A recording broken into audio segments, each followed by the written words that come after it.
Welcome to the Crypt of Wax, where we cover the latest in black metal releases. Again, we've missed it, haven't we, Mike? We missed it. This is probably the oldest of ones that we've supposed to do for current. What is it? 2 months? Something like that. Look, Beginning of I June. didn't hear much fanfare about this. I actually didn't know about it until you shared this. You were like, "Fuck, we missed this entirely." Sortstorm, I Vinternatt. You know a bit of Norwegian, Mike. What does that mean? Well, I know as much as ChatGPT has translated it for me. So apparently, I've internet in the Winternatt. Yeah, Which sounds about probably could right. have worked that one out, to be fair. A cold manifestation of Norwegian black metal, summed up on the Bandcamp. Sums it up quite nicely, doesn't it, Mike? Yeah, I mean it's very Norwegian, isn't it? Yeah, it really leans into that old school, like early second wave. But there Yeah. is a sense of like uniqueness about it.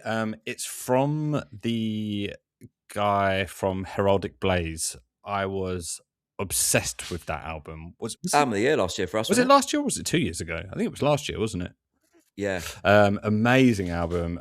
So when you said it was from the same dude, I was like, okay, well, I have to immediately listen to this. I kind of knew it was going to be like good based on just Heraldic Blaze But instrumentally. this is different. This is different though, isn't it? To Heraldic Very, Blaze. very different. So this really like arcs back to early second wave. Has a lot of like folkloric influence. It's very atmospheric, very icy. It's not raw, is it? The production on it is actually it's really well produced. It's well produced. I don't want to say it's polished because it's not. No, It's got a bite to it. yeah, But yeah, it's not a raw sounding production wise. But it wouldn't. I think if you're mainly into the rawer stuff, this wouldn't put you off. If no, you know what I mean. no, No. no, no, no. It's not like brand new Behemoth or something like to that extent. Yeah, exactly. Yeah, it's really well done. The the bass. I want to talk about the bass, Mike, in this because it's pushed really highly in the mix, It's an especially. interesting start here. Well, yeah, not a lot of people talk about bass, so especially in black metal. No. So let's focus there. It's pushed really highly in the mix on areas where it needs to be, but it has that kind of early Greek sound where it's very played high up the neck, really pushes some Yeah. section, a bit Steve Harris-esque almost some of the moments. It is, and there's a lot of counter melodies, some really interesting stuff going. There's some bits where he's doing like slides and stuff into riffs on certain parts. It really cuts through, and it's really interesting playing. Quite clean as well. It's not really distorted or anything or No, overly. no, I think that is one of the points that makes this kind of stand out is the bass playing. Also, there's like an almost signature moment that he likes to include in every song, which is an acoustic guitar that comes Mhm. in over the kind of rest of the band, like the Yeah, guitar and the drums. It's not. It never really has its own section. It's always a kind of accompaniment that sort of adds to yeah. this. Can you have a sonic of folklore? I don't know, probably not, but it gives you that kind of atmospheric, like old Yeah. Norse kind of sonics, doesn't it? Well, he often will bring in like a backing vocal type thing as well. It's more of like a chanted, Yeah. sung kind of thing, and it does vary a bit the way he does it, and sometimes where it's placed in the mix. But it's those kind of that sort of a texture he brings in often with that, and it does add that folkier kind of element to it, which I think fits really well with kind of what the vibe of the band is. Reminded me of Windir a little bit, those sections. Yeah, yeah. And yeah, they were Norwegian, weren't they? So they had that kind of Mhm. real like Norse sounding, pushing that to the forefront. Yeah. Really cool. I want to talk about drums next as well, Mike. Listen, we're going through the instruments rather than the songs, but I thought the drums on this were amazing. Fucking amazing, yeah. Knew exactly when to inject like a new beat to kind of mix up the moments, Yeah. but the transitions between sections with the fills were like Yeah. amazing, and the Because some of the transitions were sudden as well, weren't they? they were, but they didn't sound jarring, did they? No, they were incredibly satisfying to hear, actually. Yeah, what I really liked about this project is even though it's just one person, it Mm. really didn't. It sounded like a band, and there was a lot of like little, It did, yeah. yeah, there was like a lot of like little flourishes here and there that you just necessarily might not think to do as a solo Yeah, performer. It was really well executed. Some of there was one song that ended with like a few stabs, and I just thought that was yeah. It's quite sudden. it was quite sudden, but it didn't. It sounded like something you do rehearsing almost like off the cuff. Yeah. Yeah, it was really well done. John, just to clarify, I could be wrong here, but I think Yeah. there's a separate drummer in this. Oh, no, I thought it was just this one guy that did everything. According to Metallum, there's another guy called, I can't read that. What does that fucking say? Pernar, Panar. Okay. It's apparently the drummer, Oh, according to okay. Metallum. Right. Cool. What? Which it kind of makes sense because the drumming's fucking incredible, isn't it? It's like some virtuoso sort of playing. Yeah, some of it's amazing. I love there was the thing that I really enjoyed in the drums was the accenting on the ride cymbal Yeah, and the way it would go onto the bell and do the accents, and it was so good. and it really cut Should we talk about the through. It songs? really cut through the production of It the really cut through. Yeah, it's thing. quite high in the mix, wasn't it? Yeah, it's really cool. In Yeah, a good way. let's talk about the songs. Right, 6 minutes in, what a great place to start. Yeah. If you are new here, we put out this kind of material every Wednesday We and usually start Friday. with the songs first, to be Yeah, honest. yeah. But I guess we've gone a little bit backwards this week. But yeah, listen, Svartsin. Was that one mean? Svartsin. Oh, should I tell you? Yeah, please, mate. Svartsin. Hang on. All right. Well, you said you could figure out the first one. Can you figure out this one? No. Okay. Well, ChatGPT's giving me two answers. So let's see. So they said it's either blackness Yep. slash dark mind. I'm going to go with blackness. So Yeah, I think so. yeah, I probably could have got that actually. Yep. This it. I must admit, when I first put this on, it was good, but I don't feel this is the kind of strongest offering No, for this I agree. band. It it was your kind of straight early second wave black metal. There was, like we spoke about, those kind of acoustic section that is implemented halfway through. There was like this cool frantic blasted section that kind of followed Oh, I it. love that bit. Yeah, Yeah. That was awesome. it was- It was quite. Yeah, it was frantic. I think I even put that in my notes as well because it's like it's quite short, yeah. but it keeps looping round. Yeah, it almost felt like a little detour from, like, you had the kind Yeah. of the start of the song with this kind of like, yeah, like classic sound, goes into that acoustic instrumentation that we spoke about. Then it goes into the frantic section, back into the acoustic. But it was those, like you spoke about, the transitions often happen quite quickly, and that was one of them. The going back into that acoustic section was quite abrupt, but it did Mm. sort of It work. works. Yeah, because Yeah. it bookended that frantic section. Yeah. It was track two, Jordan Skal Meg Fortar. Yeah. What do you think? What's it mean, John? Something about the fortune of the skull. No. Apparently, well, I mean, I could be completely wrong, but according to ChatGPT, it's the earth shall devour me. Wow. Okay. Um, Yeah. So this one again, it was really solid. It wasn't too different, was it, Mike? It kind of came out swinging, no nonsense, old school black metal. It was like a continuous assault of halfway until you had the acoustic moment again, mhm. and then you're like, okay, this is obviously a signature that he's going for throughout this. Yeah, there's throughout this kind band. of like I don't want to say it's a structural thing, but like it is th- that is what he does in every song Yeah, and brings it in, and it kind of has the same functionality as it does. But I think it's almost like that. If it's not broke, don't. don't fix it sort of vibe because it Yeah, really works well with what he's doing, and it adds such good textures to the sound. and I'm sounding like I didn't enjoy tracks one and Yeah, I two. know. I'm a bit confused here. This is very confusing. I really enjoyed it, but Mm, because what I know is coming with mm. track three, Yeah. I think I know what you I'm mean. a, Yeah. it's not like I didn't enjoy track one and two. It's just track three, Sir de Arson. Is that right? What do you think that's about arses? Yeah, probably. um, for me, this is where the band just went to another level, man. Like, Yeah. especially the second half. of this song. There was like a riff around the halfway point that comes out from that kind of folkier, more acoustic moment. It's Yeah. really evil. This is where Yeah. that early Greek influence really pushes through. You've got the bass really driving the section, playing higher up the neck, and I think you spoke about it earlier. It does some really cool like transition Yeah, bass. yeah, yeah, that's it. This is the what that's the song I mean, yeah. Yeah, the bass in this whole section just went off the rails, and I was like, "Fucking hell! This is like this is this is what this band is about for me."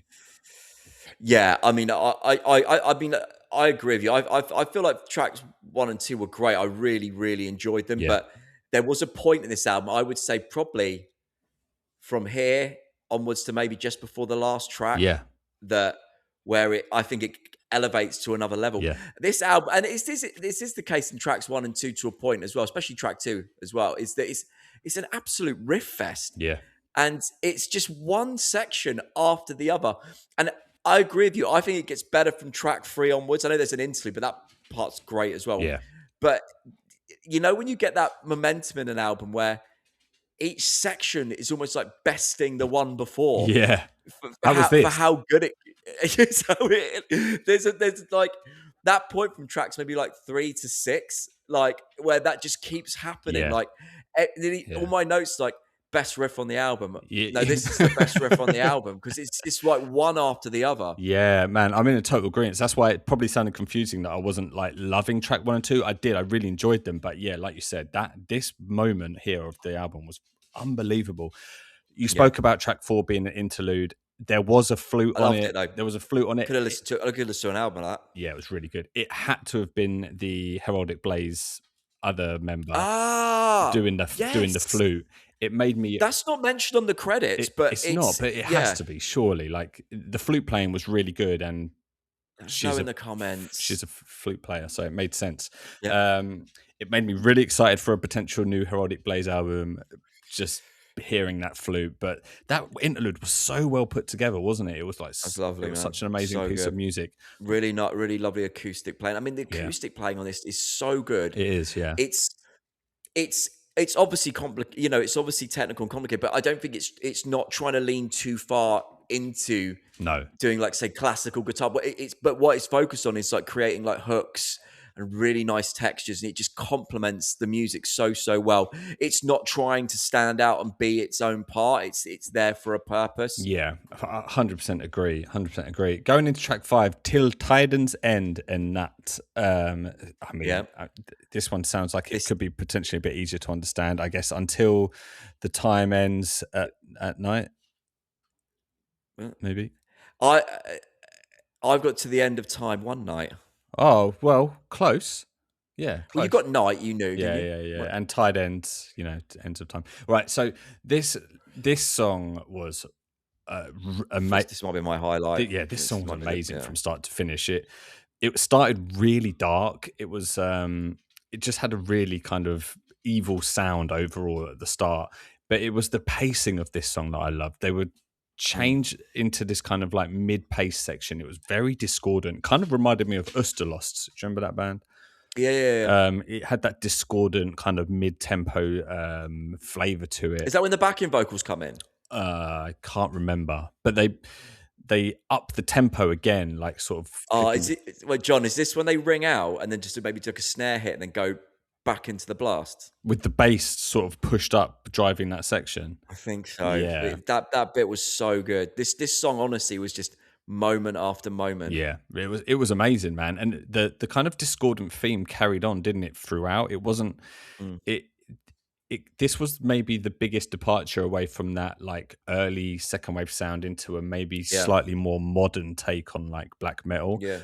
But they were still finding a way to integrate those kind of acoustic Yeah. sounds into the sonic that gave it that kind of old school I keep saying folkloric, but it just has that not whimsical but almost neoclassical sound to it, but I know what you from a mean. Norse perspective. I, f- I feel like this album is this like perfect like love letter to that early second wave scene whilst updating it Yeah, yeah, to make it sound modern. It really is. I don't think I've heard anything that does this sort of sound in that modern setting, keeping it fresh, but also in that kind of I don't say tribute, but you know what I mean. That's sort of Yeah. showing that real strong influence from that era. Yeah.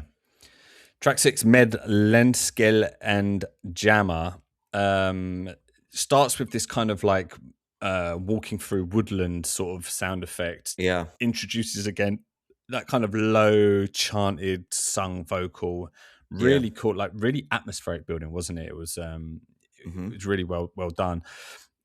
Then when it all drops in again, you've got the bass. Fuck, John. Yeah, mate. Can I just say this?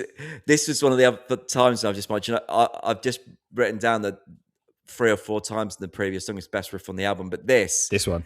riff that comes in, I think this is the best riff on the album. It's so good. Yeah, it's amazing, and it's for me, man. It's the bass playing that just Mm, amplifies that whole section. It's yeah, so cool. It's, again, played up high up the neck, just really drives it. Really cool. The main bulk of the song sort of weaves between a couple blasted sections with like tremolo guitar, but I think, like you said, that riff there is like one of the best, strongest moments on the so good, man. on the album. Again, finds a way to bring in that classic acoustic folk moment. Yeah, Then there's like a dive bomb that happens on the guitar when it all comes back in. That was really unexpected. To go back into a blasted section, it was kind of yeah. it was. He does a little bit on that. I think a couple of songs before. He does this like really. It's almost quite low in the mix, like Uh, 2 or 3 second like kind of solo like that as well. Yeah, it was really unique. I was like, it's quite an old school death metal flavor Yeah. of bringing something in. But again, this song it really sounded like a full band. I spoke about it earlier. The ending had that Mm, kind of stabbed section. It just removed that feeling of this is a one man project and yeah. really sounded cool. And then you've got the last song, Den Vinternatt. It had like quite a long drawn out acoustic introduction, very atmospheric, very folky, very I put very Norwegian if you could sort of Yeah. sum up that sound. Yeah. I know what you mean. There was a kind of spoken black metal vocal that came in that I was kind of really enjoying. The song itself, when it kind of comes in, stuck around that kind of mid tempo sound, and It did was like an intentional sort of ending song, wasn't it? it As was, opposed yeah. to, being like the ones prior to it. Yes, it felt like, yeah, like you said, very intentional. Like this was going to be the album, and I don't want to say plodding, but it had that kind of dronier kind of sensibility to it. Yeah. It wasn't It's interesting because when you think of the other songs, they had a lot of these like sudden pace changes and things like that and transitions, whereas this one actually didn't no, do that at all. no. It was all quite one pace, wasn't it? Mhm. But yeah, but like you said, very intentional. Wasn't my standout song. I think we've, It's different. yeah, It's different to the others, though. I think yeah. it's different. It's probably a bit unfair to compare it to those other songs. Well, I guess you can because it's on the same record. I know, But but yeah, I what I know what you mean is mean. then that it's kind of focusing more on that melodic element Yeah, to it as opposed to the sort of more riffier yeah, kind of thing that he was doing on the other ones. yeah. There was, I guess, the cohesion comes from that kind of acoustic folk Yeah, influence. yeah, But it makes this feel part of it if yeah, because of what's come before. for sure. But I mean, we've said many times, tracks 3 to 6, like that bulk was just like amazing, It's top tier, isn't top it? tier, Incredible. and uh, really do go check this one out if you haven't already. Let us know what you think of it. But I mean, what a project this is. Really excited to see what, if more comes out. There was one EP last year that An came out. EP last year. Yeah, I'm going to go back and check that out because I haven't actually yeah, heard check it out. anything from this project prior. So I'm excited to see what happens. But yeah, like if you like this kind of content, we put out a video every Wednesday and Friday trying to cover the latest in this space, For failing at the and moment. failing miserably. But they're good stuff to talk about, man. So I think it's good. Yeah. And I hadn't seen anyone else cover it, so yeah, here we See are. what the exclusive. Exclusive, yeah. All right, listen, we'll hopefully catch you in the next one.